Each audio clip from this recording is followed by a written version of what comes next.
Sleep. The only thing that lets me escape the overbearing, discordant orchestra that is my mental state.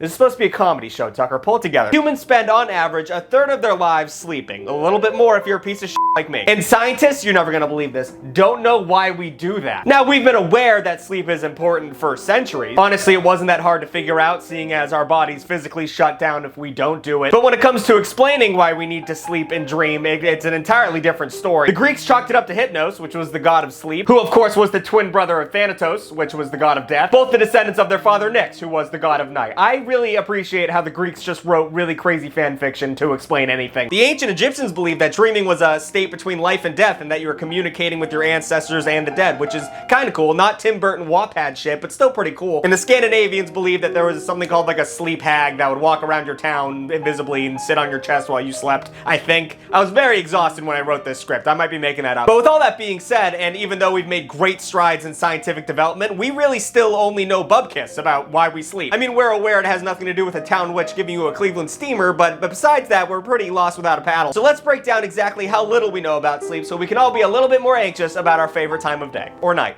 Bedtime is what I'm trying to explain. Jesus Christ.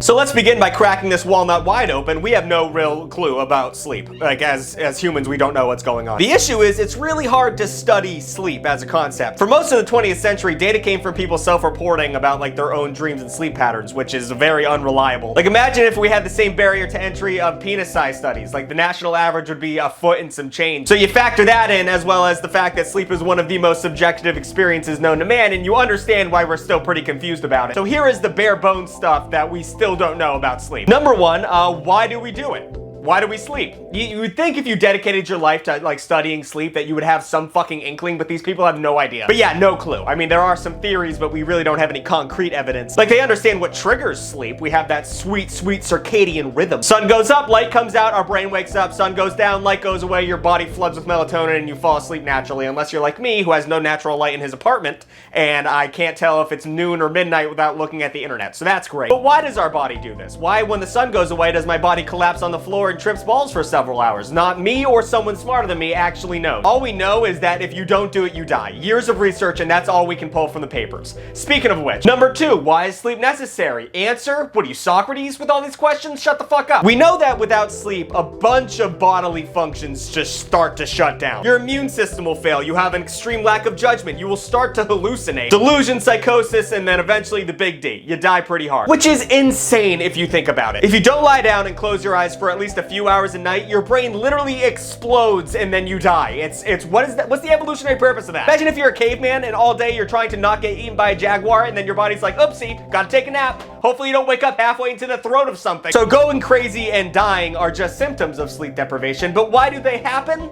Let's say it with me, everybody. No fucking clue. Thank you so much. There are theories, of course. There's always theories, because if you give a nerd $1 million in grants and they come back to the table with I don't know, then they're screwed, so they have to make something up. The most common theory is energy conservation and cognitive restoration. Kind of like when you have to shut down your PC for it to update. Our metabolism slows, our body temperature drops, and our immune system is boosted while we sleep. Why we can't do this while we're conscious? Say it with me. Fuck if we know. Exactly. Another theory is brain plasticity, which is wild, actually. Scientists think sleep is related to the change in structure and organization of our brain. In layman's terms, you know when it's late at night and you suddenly decide that you're gonna get your life together, so you open up your phone and you see you have like 10,000 emails that you haven't looked at, and you start to go through it and you reorganize them and get rid of the bad things and put the good things in good folders or whatever the fuck, and then you get so frustrated you throw your phone at a wall? So that's what your brain's doing when you go to sleep, according to this theory. I hope that's relatable. And finally, number three, and this is the one I think the most about, what is a dream? What the fuck is a dream? For instance, last night I dreamt that the clock kept skipping hours. Like, it was like 10 o'clock and then all of a sudden it was 4 o'clock, and I was the only one to notice it, and everyone was like calling me a time denier. My girlfriend broke up with me because she couldn't handle the societal impact of me not believing in time. Why would my brain make me think that? Why? I woke up in a cold sweat. I wish I had an answer to that question, but like most things, scientists cannot help me. I mean, there are some explanations. Of course, we have Sigmund Freud, who thought dreams were repressed ideas and desires. He also thought that everyone wanted to incest their parents, so, you know, he's kind of fallen out of style in terms of the brain world. Scientists are hypothesizing that dreams consolidate and analyze memories. The way to look at this is like it's rehearsal for a future possible scenario. Like in your dream, you're acting in a play, but you never saw the script and it's opening night and everyone's laughing at you. That's to charge your brain for the next stressful thing that you have to deal with in real life. So that makes sense. But then there's this newer, more popular theory that it just means nothing. just means nothing. In an evolutionary sense, most animals throughout history spent a lot of time in the dark and your brain wasn't processing anything. So it was kind of like a use it or lose it mentality. So your brain would just make shit up for you to process. But at the end of the day, it just means it means nothing, which is crazy to give a scientist grant money and they come back with it means nothing. Well, and they're like, give me more money. What are they doing? And also sleepwalking. We don't know why sleepwalking happens. I don't have a lot to say about this one. It's just crazy that a guy can wake up in the middle of the night and take a piss on a coffee table and go back to bed and have no memory of that event. He thought he was pissing at the Ritz. He thought he was doing a great job.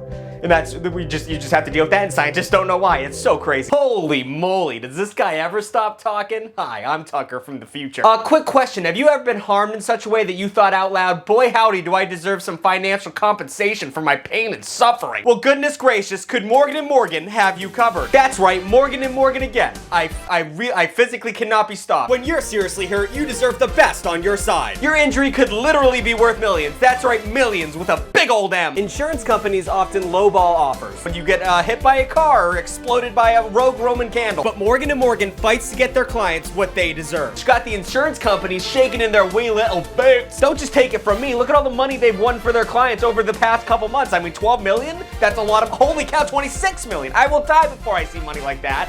Maybe not though if I use Morgan & Morgan. The fees are free unless you win, so you have nothing to lose, and it only takes a few minutes to find out if you have a case or not. You can get started so easily with just a click. Start your claim now with Morgan & Morgan at www.forthepeople.com/BigTug and find out exactly what Morgan & Morgan could do for you.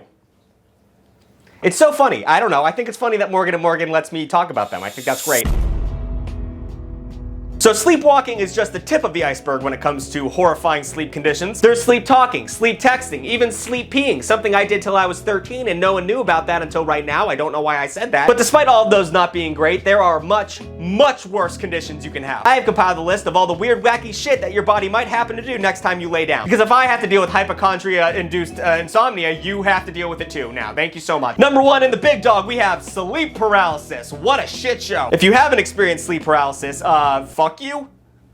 You piece of shit, that stuff sucks. So to break it down, to fall asleep, your brain sends signals to your muscles to relax them. It's called muscle atonia, which is why your body doesn't flail around when you're going through REM sleep like a toddler in a supermarket aisle. But those who experience sleep paralysis regain consciousness before the body is able to send signals to the muscles to wake up, so you can't move, which is so cool and dope. Shockingly, scientists don't know why this happens during a sleep cycle. I mean, of course it can be linked to bad sleeping habits, stress, or diet, but so can literally any other bad thing that happens to your body, so thanks science. The paralysis can last up to several minutes and sometimes induces hallucinations. Every time for me though. It's every time for me. A recent study has said that 25% of Americans have experienced sleep paralysis, and all the people say they experience some feeling of terror, and I 100% agree with them. And people talk about having sleep paralysis demons, like the hallucinations you have, and this was mine. This is my sleep paralysis demon. I don't have time to unpack why this is my sleep paralysis demon, just know that my parents are dicks and they pulled a really mean prank on me when I was a kid. Number two, we have sleep eating. That's right, there's literally an illness that makes people eat while they sleep. It also causes people to prepare and eat food while they sleep. Like, these people have no idea that when they go to sleep, they're actually preparing 3-course meals for themselves. It's crazy. It might sound innocuous, but it's actually really dangerous. I mean, first of all, the side effects include weight gain, fatigue, and depression. But even worse, these people have been known to eat things that aren't food, like they're drinking bleach and eating laundry detergent and shit, like, you know, that will kill you. And since they're actually asleep and preparing food, they're using shit like stoves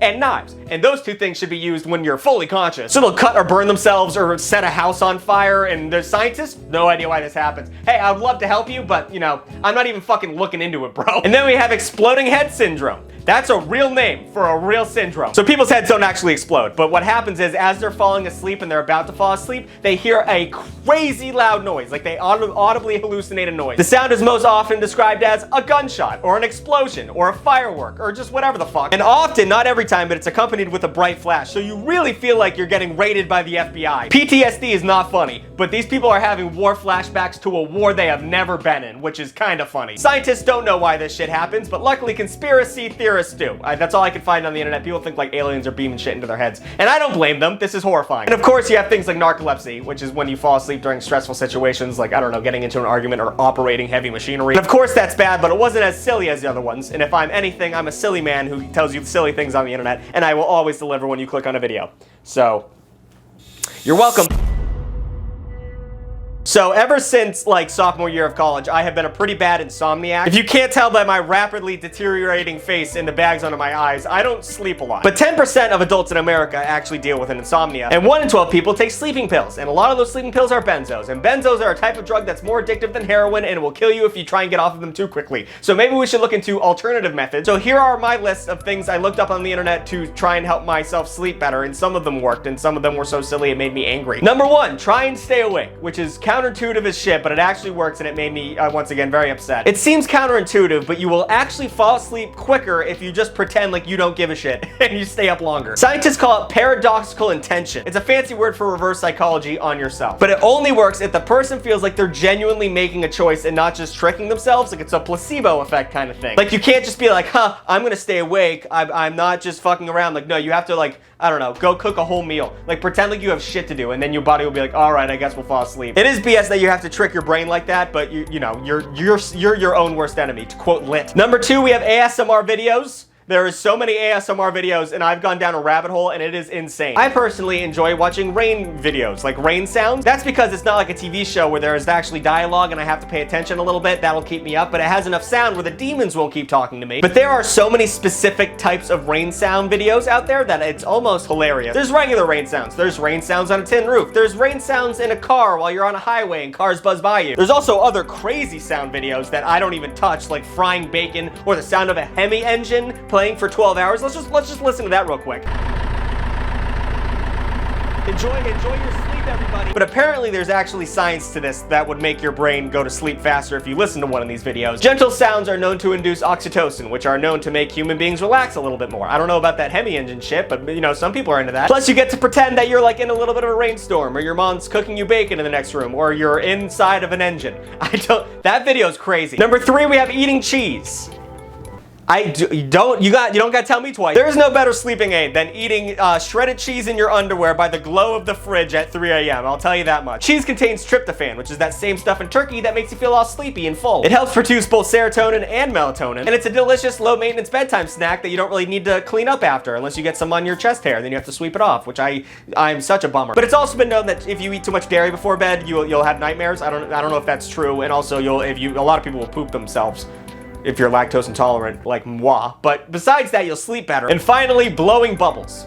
This is not one that I've tried, it just made me angry enough that I thought I would put it in a video. A professor of neurology at the Johns Hopkins University School of Medicine says blowing bubbles can help you fall asleep quicker, which whatever, he's a scientist. It's more about the deep breathing exercise that comes with blowing bubbles, so it creates a peaceful mindset. And since it's such a silly activity and you know, it's kind of fun to watch bubbles fall, it takes your mind off of whatever bullshit you're dealing with. Blowing bubbles also apparently has a lot of similarities with meditation, like it's a meditating effect, which has been known to help you sleep, but I don't know. If you walked into my room at 2 a.m. and I couldn't sleep and I'm just listening to the sound of bacon frying and blowing bubbles, you know, it's not a good look. So I try and live in a way where if someone's gonna walk in the room and see what I'm doing, I want to be seen as a normal person. That's why I don't jerk off with my VR headset on. Why did I say that? So there you have it. Dreams and sleeping is just a fucking nightmare and no one understands what's going on. And that wasn't a pun. I just talk funny. I was gonna end this video by talking about how you can decipher dreams. Like, you know, when you show up to class naked, what does that mean? Or whenever your teeth fall out in a dream, what does that mean? But then I Googled it a little bit more and found out that's just pseudoscience.